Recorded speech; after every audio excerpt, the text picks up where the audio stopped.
The Checkpoints is presented by pharmaceutical company GM Pharma.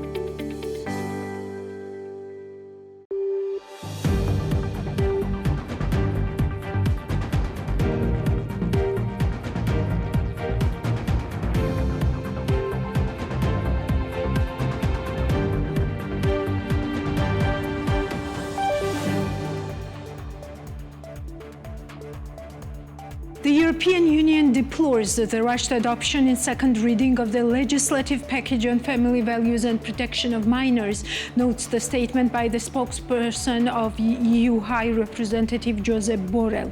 This package undermines the fundamental rights of Georgian people and risks further stigmatization and discrimination of part of the population. The EU regrets that legislation with important repercussions on the EU integration path has been passed without due public consultations and a thorough analysis of its compliance with European and international standards. Ensuring and upholding human rights is at the core of the enlargement process annually assessed within the European Commission's enlargement report. The EU calls on the Georgian authorities to entirely reconsider this legislative package. Such a proposal, combined with the restrictions on civil society imposed by the law on transparency of foreign influence, will place further strain on EU-Georgia relations. The EU recalls that Georgia's accession process is de facto halted and urges the authorities to recommit to the EU integration path. The statement reads: Rehabilitation works are starting in Vera Park. Tbilisi Mayor Kakakaladze announced this on Wednesday at the meeting of the municipal government. According to him, Vera Park has the status of a cultural heritage monument and it is not planned to be fundamentally transformed or changed. After the rehabilitation of Vera Park, Tbilisi will have a modern recreational and entertainment space equipped with modern engineering systems which will be adapted to any person of different interests and ages, Kakakaladze said. According to the mayor of Tbilisi, a drainage system will be added to the park and unsystematic wiring will be hidden in the ground. As part of the rehabilitation works, 2 playgrounds for children will be set up. Also, there will be a dog walking area, outdoor lighting system, walking paths, fountain, sports fields, said Kakakaladze. The mentioned rehabilitation works will be completed by the end of 2025. The government of Georgia continues to move in a deeply disturbing direction, in the direction that takes the country away from the Euro-Atlantic trajectory, which we know that the Georgian people want so much. State Department spokesperson Matthew Miller said in response to a question posed by Voice of America at the press conference. Miller reiterated the concerns raised by the law on transparency of foreign influence in the U.S. government. We are concerned about the enforcement of this legislation against organizations that have not voluntarily registered, including critically important civil society organizations and independent media, Miller said, reiterating that with Secretary of State Antony Blinken's decision, relations between the two countries are undergoing a comprehensive review, and the State Department has already taken measures against the representatives of the Georgian government. As part of the multilateral review of bilateral relations, as you know, we have imposed visa restrictions for dozens of Georgian citizens and their family members, including members of the Georgian Dream Party, parliamentarians, representatives of law enforcement agencies, and other individuals. We have suspended 95 million USD in aid, which the government of Georgia directly benefited, Miller explains. According to the spokesperson of the State Department, the process of reviewing the relationship is ongoing and he does not rule out additional steps. This is The Checkpoints. I'm Elena Guangelashvili, author and the host of the show, and the Checkpoints team is ready to sum up Business and Economics Week for you. The estimated real gross domestic product GDP growth rate amounted to 13% for July 2024 compared to previous year, and the average real GDP growth for January-July 2024 equaled 9.7%. In July 2024, compared to the same period of the previous year, the estimated real real growth in following activities contributed significantly: construction, manufacturing, information and communication, professional, scientific and technical activities. Trade decline was registered in the energy sector. Geostat produces monthly rapid estimates of real GDP growth rate using administrative data on VAT, taxpayers' turnover, fiscal and monetary statistics. Compilation of rapid estimates is an internationally adopted practice to obtain a preliminary monthly growth rate of real GDP. For those sectors where preliminary monthly data do not exist, for example, agriculture, non-observed economy, and so forth, estimations are based on the data for previous periods. Furthermore, the data on VAT, taxpayers' turnover for the previous months may be updated on a monthly basis, resulting in corresponding adjustments of real GDP growth rate estimates. In August 2024, the consumer price index decreased by 0.1% compared to the previous month, while the annual inflation rate amounted to 1%. With regard to the annual core inflation, the prices increased by 0.9%, while the annual core inflation without tobacco also amounted to 0.9%. The monthly inflation rate was mainly influenced by price changes for the following groups: food and non-alcoholic beverages. The prices for the group increased by 0.5%, contributing 0.17 percentage points to the overall monthly inflation rate. The prices increased for the following subgroups: oils and fats 1.3%, meat 1.3%, coffee, tea and cocoa 1.3%, vegetables 1.2%, mineral waters, soft drinks, fruit and vegetable juices 0.9%, fish 0.8%, milk, cheese and eggs 0.1%. At the same time, prices decreased for the subgroup of fruit and grapes by 2.1%, and sugar, jam, honey, chocolate and confectionery also by 2.1%. Clothing and footwear, the prices decreased by 1.9%, contributing 0.07 percentage points to the overall monthly inflation rate. The prices went down for both footwear by 3.7% and clothing 1.3%. Communication, the prices decreased by 5.7%, contributing to minus 0.2 percentage points to the overall monthly index. Both economic growth and inflation tendencies came under the focus of the chief economist of the leading investment bank in Georgia, TBC Capital. TBC Capital's chief economist states that with a robust external sector, July economic growth came in at a preliminary 13%, even stronger than implied by TBC Capital's GDP coincident indicator. Non-cash expenses based on which TBC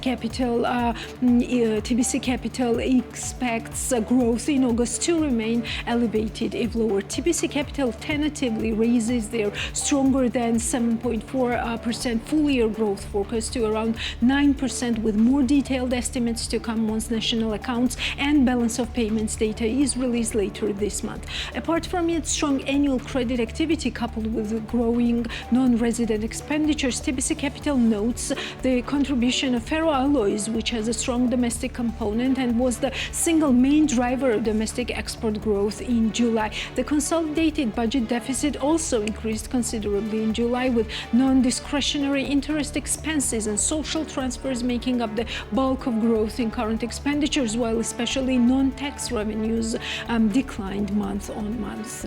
On the inflation side, while powerful growth would imply inflationary pressures, headline annual inflation reached 1% in August, with prices declining by 0.1% month on month, although this was the second consecutive month with the internet fee plunging month on month by 23.5%. This time, again, a substantial outlier, TBC Capital believes. Overall, TBC Capital estimates that one-off changes in the level of inflation, electricity fee, antibiotics and internet fee together contributed up to 0.9 percentage points in August annual inflation. According to TBC Capital, while median annual inflation increased for the third consecutive month to 1.4%, underlying measures do not indicate inflationary pressures of note, even though service inflation without one-offs remains remains relatively sticky. Due to this, yet another one-off impact on the level of CPI, TBC Capital adjusts the EOP headline inflation outlook to under 2%, with the Fed chair confirming in his most recent speech at August 23 that the Fed rate is set to be cut beginning from September. TBC Capital believes there will be more room for the NBG to continue easing its monetary stance, with the next meeting to take place on September 11, albeit TBC Capital expects the rate to remain unchanged due to the dynamics of both domestic and external drivers. One more point in TBC Capital Chief Economist's weekly update concerns TBC data showing non-resident expenses accelerating further in August, supporting another strong performance in net inflows. TBC Capital estimates sizable interventions on the USD buying side from the National Bank of Georgia to be confirmed when data is released later this month, taking advantage of foreign currency inflows to increase buffers. On the other hand, TBC Capital sees signs of the market moving to further price in potential lari weakening. Turnover of the FX market has risen in the past few months, and so have net foreign currency purchases by households and legal entities. In this regard, TBC Capital particularly notes increased activity in FX forwards, indicating a rising number of market participants looking to lock in the exchange rate. Moreover, according to the investment bank, FX deposit growth has accelerated, resulting in declining deposit larization, as well as the opposite on the credit side. To some extent, TBC Capital reiterates that adverse shifts in sentiments, while resulting in concurrent drag, can also be seen as a form of a buffer for good times if when sentiments improve, aiding appreciation with a drag reversal. In the meantime, as mentioned, strong FX inflows have enabled the NBG to increase reserves and the lari to avoid weakening. Despite these developments, TBC Capital believes to this point TBC Capital's short-run equilibrium lari estimate slightly strengthened in July compared to the previous month due to favorable external terms, despite domestic aggregates contributing negatively. TBC Capital also notes that the share of non-resident holdings in treasuries increased in August following a 4-month decline since April. More on economics in our brief overview of the main trends and tendencies. A few years ago, the foundation of this great work, the Kutaisi International University, was laid, and today the university already has its first graduates, which is a very important achievement, and this is only beginning of a very long road that should bring our country even greater progress and success. Prime Minister of Georgia, Irakli Kobakhidze, announced this during his speech at the graduation ceremony of the first graduates at Kutaisi International University. The Prime Minister congratulated the graduates on the completion of their studies and noted that the day is a historic for both Kutaisi International University and for the country as a whole. According to the head of the government, Kutaisi and Emirati region have special academic traditions, and the establishment of Kutaisi International University is a very important contribution of these traditions. For 4 years, the university gradually developed, expanded, and now we see the unique infrastructure that has been created here. Of course, along with the unique infrastructure, the training programs that are developing and expanding are especially important. Additionally, creation of a new infrastructure on 27,000 square meters is completed this year. New buildings that will contribute to the expansion of the university's resources are very important, noted the Prime Minister. Starting September 4th, Tbilisi City Hall will accept applications for tuition fee financing for the fall semester of 2024 and 2025 academic year. The program is designed to support socially disadvantaged individuals, members of large families, and students with disabilities. Announced by Mayor Kakakaladze, the initiative aims to further the program's annual growth, having assisted 20,000 students since its inception. The program is open to students at all academic levels, bachelor's, master's, and doctorate, who are registered in Tbilisi, possess active student status, and meet the criteria for financial assistance. Funding amounts vary based on academic performances, covering 50, 70, or 100% of semester's fee, set at 1,125 lari. Applications will be accepted until November 30, 2024. Georgia, Azerbaijan, Hungary and Romania have officially signed an agreement in Bucharest to establish a joint venture focused on the construction of a 1,200-kilometer-long electric cable across the Black Sea. This cable will connect Georgia and Romania, with the project expected to be operational by 2030. The joint venture, which will be headquartered in Romania, was formalized by the transmission system operators of 4 countries, with the agreement signed by Georgi Giginishvili, the general director of joint stock company Georgian State Electric System. The ceremony was attended by Economy Minister Levan Davitashvili.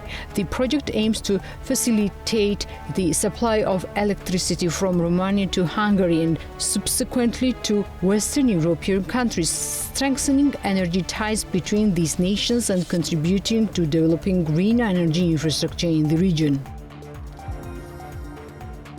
The Ministry of Regional Development and Infrastructure has rehabilitated a 21-kilometer road connecting Ozurgeti to Gomismta Resort, reducing travel time between the locations to just 45 minutes.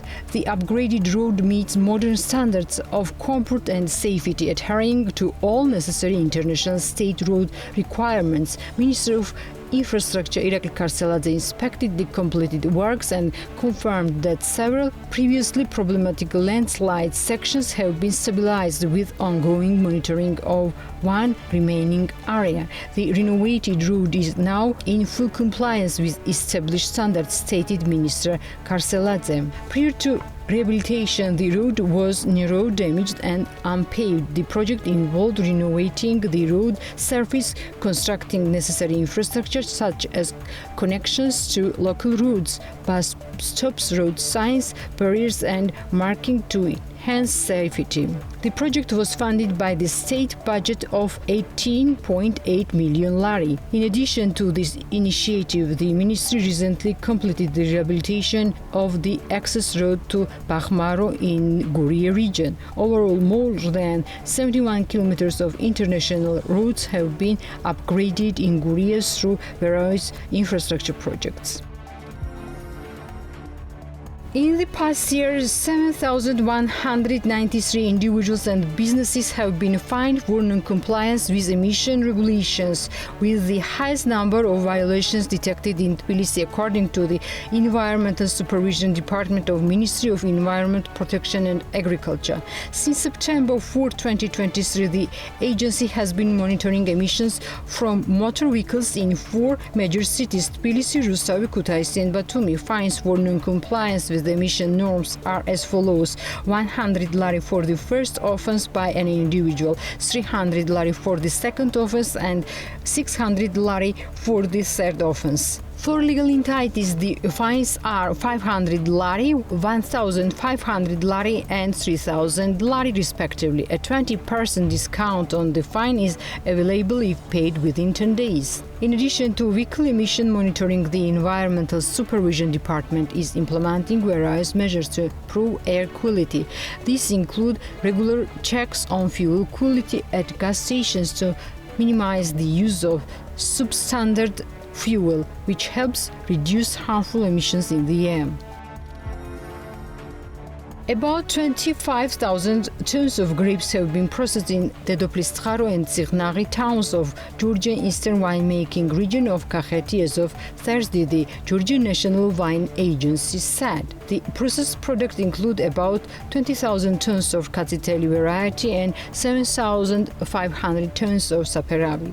In a bid to bolster the sales of grape harvest by wine growers, the government has announced harvest subsidies. The initiative is expected to benefit over 20,000 wine growers looking to sell their harvest, while also enabling 500 companies involved in the harvest to acquire and process grapes seamlessly. The forecast for this year's grape harvest stands at 300,000 tons, the agency said. The harvest in the country's western Racha-Lechkhumi region, which is known for its Alexandrouli and Mujuretuli grape varieties, will start in the first half of October.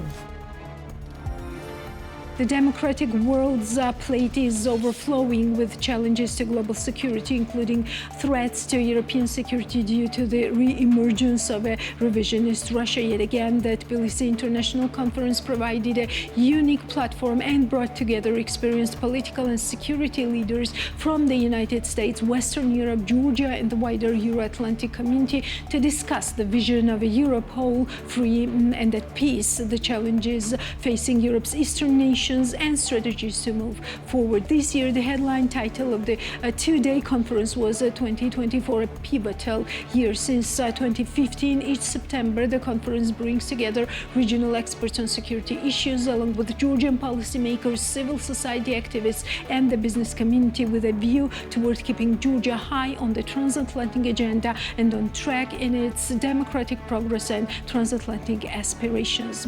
Hosted in the heart of the Caucasus by the McCain Institute for International Leadership at Arizona State University and the Economic Policy Research Center, EPRC, the Tbilisi International Conference has earned a reputation as a can't-miss event for leaders across Georgia, the United States, and Europe. You can now listen to some voices from the conference.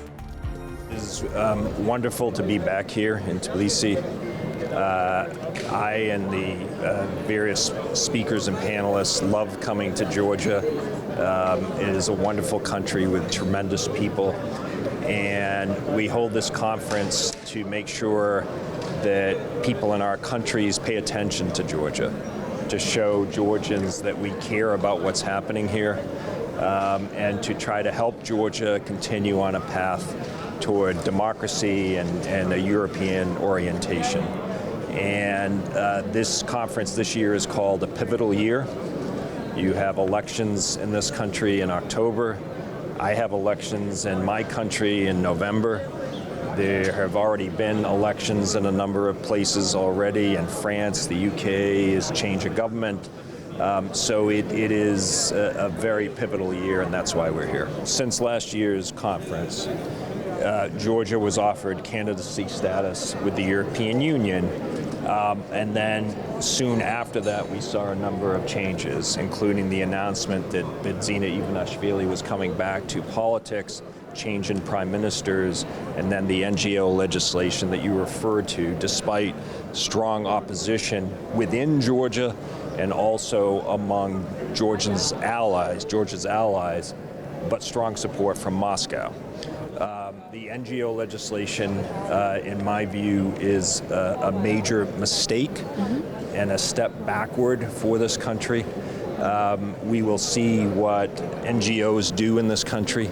I think it is unfortunate that it comes right before the elections, but I also think that is intentional, not just a coincidence.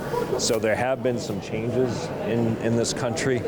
I'm not sure, since I was here a year ago, that these changes have been an improvement. It seems like they've been a step backward.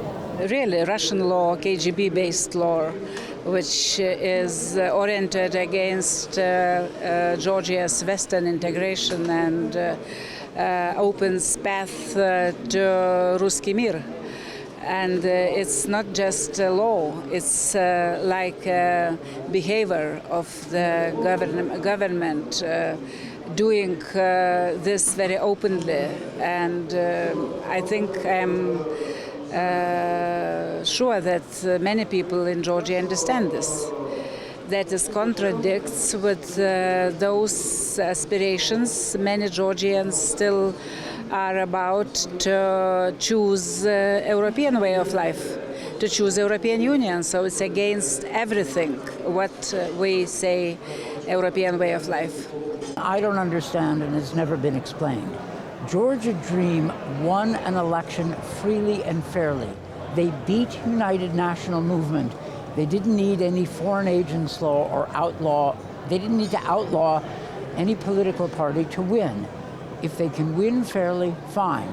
But if they can't win, then the foreign agents law seems like simply a way to cheat. I don't think the Georgian people will accept it, but what do I know? I'm an American. It's not my place. I don't vote. But Georgia's strength depends on Georgian democracy. And Americans hate to think of Georgia losing its democracy and just becoming another autocracy, ultimately subject to Moscow's rule. Georgia's best friends include the United States, include many countries in Europe and elsewhere. The only country that is currently occupying Georgian territory is Russia. So I don't think that Georgia's friends are found in Moscow. I would argue that the United States, which has provided over $6.5 billion to help Georgia in its development toward a thriving democracy rooted in European institutions, that's where Georgia's friends are. To describe the United States as part of a global war party strikes me as both nonsense and insulting, and not accurate in the least. The global war party sits in Moscow. We're not occupying Georgian territory. Russian forces are occupying Georgian territory. So I hope that everyone here understands that one of Georgia's best friends is the United States. And we are not interested in seeing an expansion of the war that Russia started in Ukraine. The idea that we are trying to drag Georgia into the war is also complete nonsense. The last thing the United States wants to see, or any other country for that matter, is an expansion of this war. We did not invade Georgia. We did not boycott Georgian products. We are not occupying part of Georgia. We did not bomb Gori. The Russians did all of those things, and Georgians don't need any American to tell them. So which country is it that poses a threat to Georgia's sovereignty? The country that helped Georgia and wants to help Georgia, or the country that invaded Georgia? Sometimes I hear talk from Georgian Dream Party about the party of war. The party of war. Well, who started the Russo-Georgian War? It wasn't the United States. Who started the Russo-Ukraine War? Well, whatever the causes, Ukraine did not attack Russia first. Ukraine has not tried to annex Russian territory. So the party of war is Putin. He believes in war as a way to reconstitute his empire, the Russian Empire. The Georgians know very well. Georgians have consistently said they seek a future with Europe. Good idea. But weakening Georgia by weakening its democracy is a good way to have not a European future, but a future under the Kremlin. I think the choice is in the hands of the people.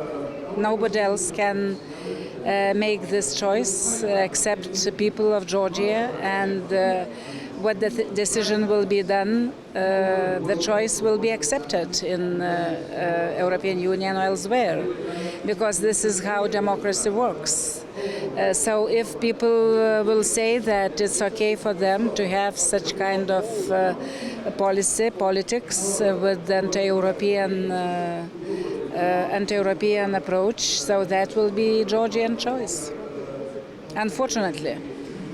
But I hope that those about 80% Georgians who think that Georgia deserved to go to stay on the Euro-Atlantic path, that this approach will prevail, and people will understand that the choice is pro-European forces.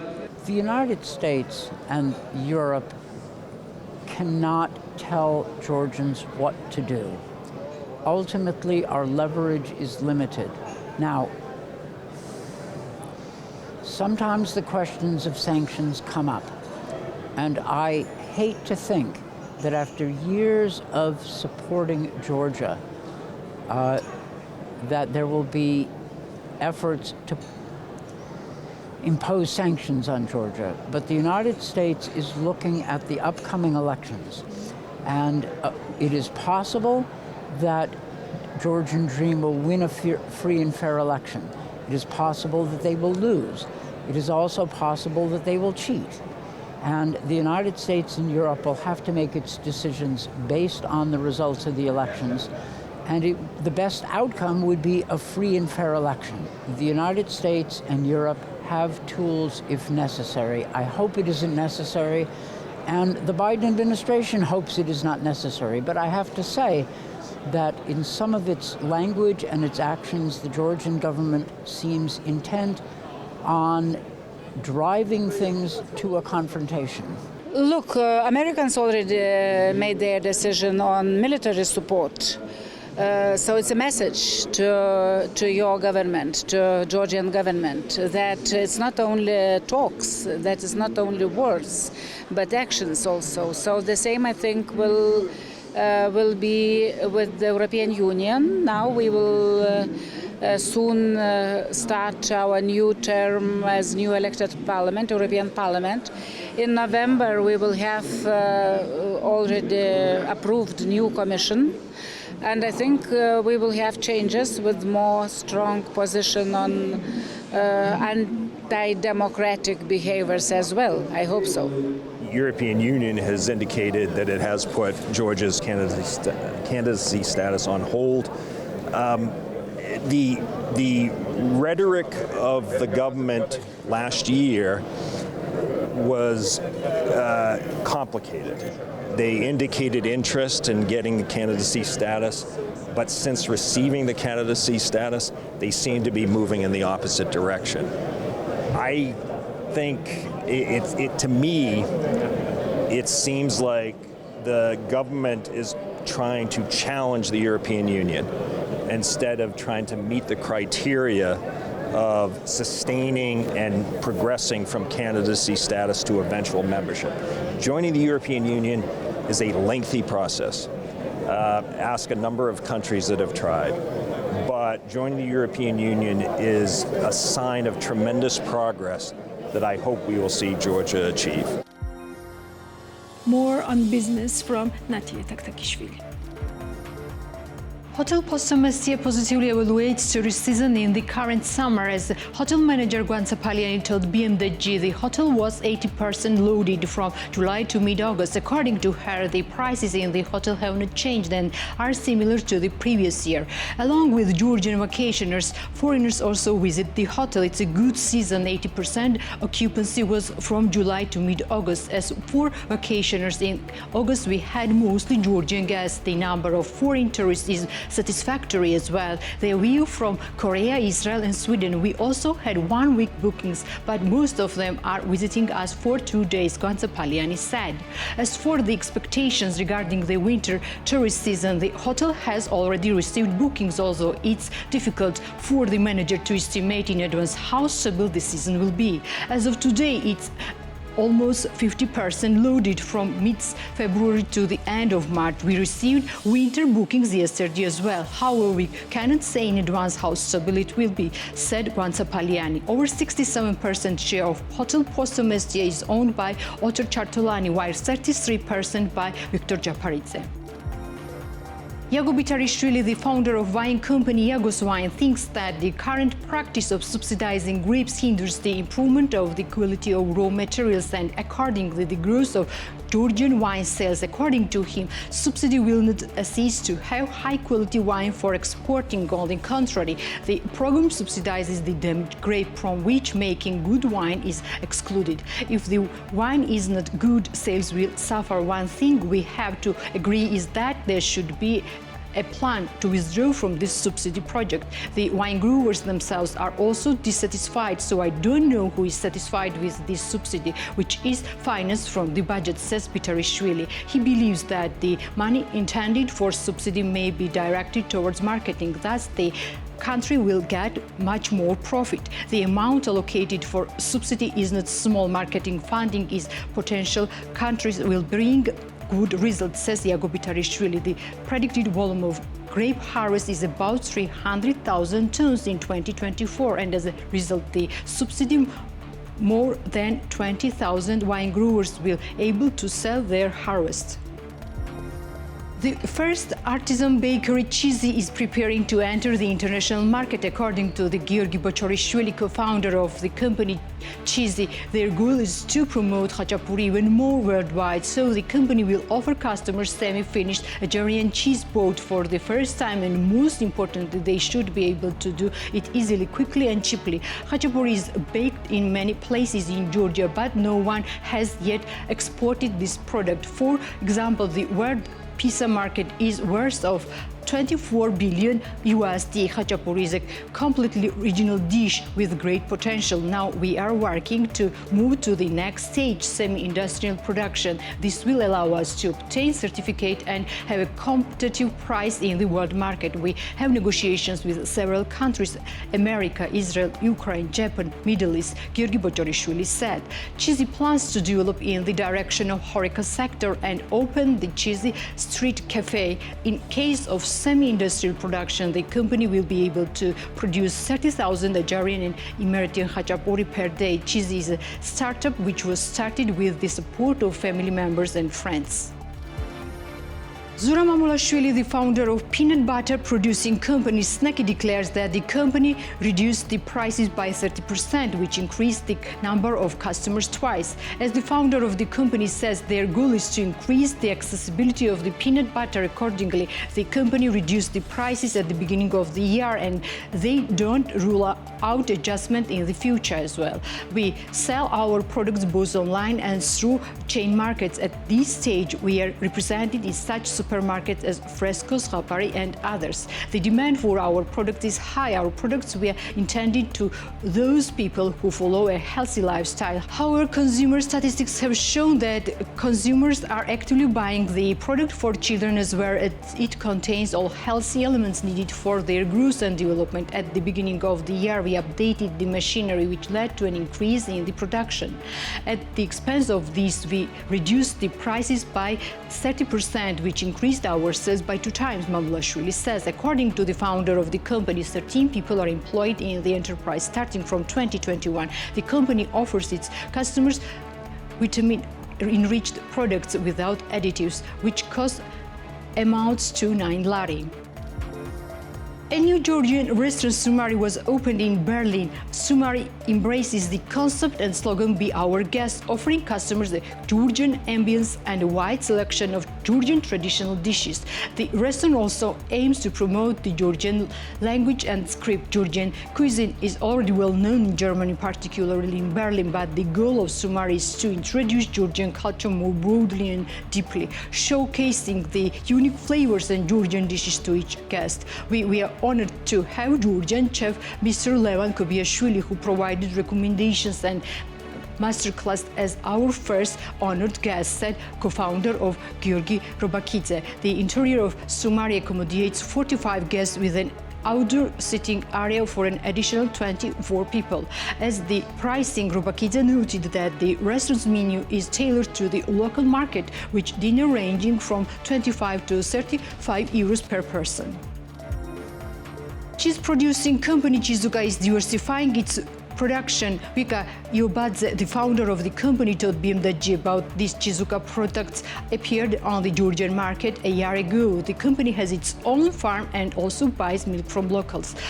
Chizuka cheese is sold online and also in several retail chains, including Fresco. According to the founder of the cheese-producing company, tomato, apricot, gooseberry, and carrot colors will be added to their products by the end of September. As for the marble-colored cheese, it will be presented only at the exhibition at the first stage. Our products are sold in niche stores such as Cheese House, Supra, and the only supermarket chain where we are represented is Fresco. The competition in the market is very big due to the fact that we have our own farm and also collect from the local population. We produce products from milk. However, the market is saturated with a variety of cheese made from milk powder. Accordingly, the value of our product is high depending on its composition, says Yobadze. According to their main target is niche shops or restaurants. At this stage, negotiations with sales facilities have already started, and it's planned to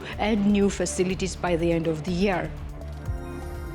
Avtandil Winery will increase its production by 40% this year, according to Avtandil Irumashvili, the founder of winery. The increase in production was caused by the received great approval from international markets and exhibitions. Our wine was so well received at the Expo Georgia exhibition that we decided to increase wine production by 40%. For this, we bought new systems which will be invested about $50,000. In total, this year we predict to produce over 8,000 bottles of wine. We had negotiations with Italy and Germany, sent samples, and our wine received good approval. However, due to the fact that we are a small production, we did not have quantities. We have a very small cellar. Accordingly, this year we decided to increase these quantities. Our wine should be sold in wine bars in Italy. As for Germany, we cannot agree on the part of business agreement. It's relatively difficult to enter this market and it takes more time to enter Germany, says Irumashvili. Avtandil Winery became a brand in 2021. The company produces over 4,000 bottles per year, which means processing about 10 or 15 tons of grapes. According to the results of 2024 survey on information and communication technologies usage in households, 91.5% of households have internet access, which is 2.6 percentage points higher compared to the previous year. The share of households with internet access increased by 1.4 percentage points for urban and by 4.1 percentage points for rural areas, reaching 94.5% and 87.5%. Respectively. The highest values for this indicator are in Ajara and Tbilisi, 97.8% and 95.8% respectively.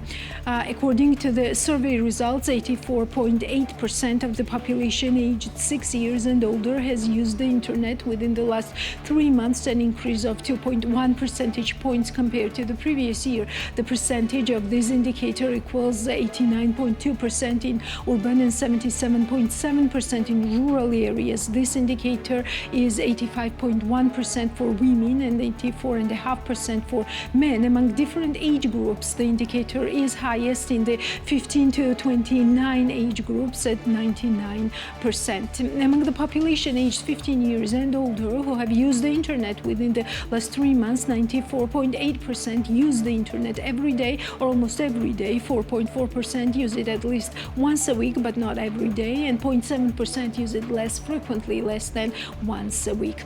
According to the survey results, among the population aged 15 years and older who used internet within the last 3 months, the main reasons for internet use are telephoning over the internet, video calls over the internet, 94.7%, participating in social networks, 94.6%, internet banking, 50.4%, seeking health-related information, 47.2%, reading online news, newspapers and magazines, 46.6%, finding information about goods and services, 43.1%, sending, receiving emails, 37.9%, downloading software or applications other than game software, 15.5%, and looking for a job or sending or submitting a job application, 11.8%. Among the population aged 15 years and older who have used the internet within the last 12 months, 31.3% have purchased or ordered goods or services. This figure varies by type of settlement, 37.3% in urban areas and 19.9% in rural areas. By gender, the values are 32.4% for women and 29.9% for men. The figures also vary by age groups, 48.4% for those aged from 15 to 29 years, 32.5% for those aged 30 to 59, and 11.4% for 60 years and older. Among internet users aged 15 years and older who have used the internet within the last 3 months, 99.5% have used a mobile device, mobile phone, laptop, tablet, and so forth to connect to the wireless internet. This indicator is 99.8% for women and 99.3% for men. According to the survey results, 57.6% of households households have a computer. This indicator is 66.2% in urban areas and 45.8% in rural areas. Among the regions, the highest values are observed in Ajara and Tbilisi at 69.6% and 69.4% respectively. Among the population aged 6 years and older, 49.8% have used a computer in the last 3 months. The indicator varies by type of settlement, with 57.5% in urban and 37.2% in rural areas. By gender, the indicator is 48.2% for women and 51.5% for men. Among age groups, the highest share of computer users is found in the 6 to 14 age group at 85% approximately. Among the population aged 15 years and older who used a computer within the last 3 months, around 73% use a computer every day, at almost every day. Around 18% use it at least once a week, and 9% use it more rarely, less than once a week. According to the survey results, around 91% of the population aged 6 years and older own a mobile phone, an increase of 1 percentage points from the previous year. This indicator increased by 0.7 percentage points in urban areas and by 1.4 percentage points in rural areas, reaching 93% and 87% respectively. Georgia, Azerbaijan, Hungary, and Romania have officially signed an agreement in Bucharest to establish a joint venture focused on the construction of a 1,200-kilometer-long electric cable across the Black Sea. This cable will connect Georgia and Romania, with the project expected to be operational by 2030. The joint venture, which will be headquartered in Romania, was formalized by the transmission system operators of the 4 countries, with the agreement signed by Georgi Giginishvili, the General Director of GSC, Georgian State Electric System. Georgian Minister of Economy Levan Davitashvili participated in the event. The project aims to facilitate the supply of electricity from Romania to Hungary and subsequently to Western European countries, strengthening energy ties between these nations and contributing to the development of green energy infrastructure in the region. In an interview with BMG, David Urbaneha-Furelos, unit head for private sector infrastructure finance in the Caucasus region at the Asian Development Bank ADB, discussed the potential of the Middle Corridor project. He acknowledged the project's significance, recognizing the Caucasus region as a gateway connecting Central Asia to Europe and other markets. Urbaneha-Furelos highlighted ADB's long-standing support for the CAREC program, which aligns with the Middle Corridor concept by connecting countries in the Caucasus and Central Asia. He also expressed enthusiasm for the proposed Black Sea Cable project, emphasizing its potential to open new market access for regional economics. The ADB official indicated the bank's readiness to support these initiatives, suggesting a collaborative approach involving public sector, financial institutions, and private sector stakeholders. According to Google Analytics, in August 2024, the number of users of the website bm.gy was 470,000, which was 38% more than the same period of the previous year. According to Google Analytics, these 470,000 users made a total of 2.1 million sessions on the website compared to the same period of the previous year. This indicator is 1 million more sessions. In addition, according to Google Analytics data, 397,000 users from bm.gy visited the website. From Georgia, 10,000; from Italy, 7,100 from Germany, 6,100 from Greece, and so forth. Moreover, during this period, 55.1% of bm.gy readers were women and 44.9% were men. That's all for today. We will meet next Sunday, but before that, of course, you have to check us out on bm.gy and improve our statistics. Thank you for watching and reading us on all our channels.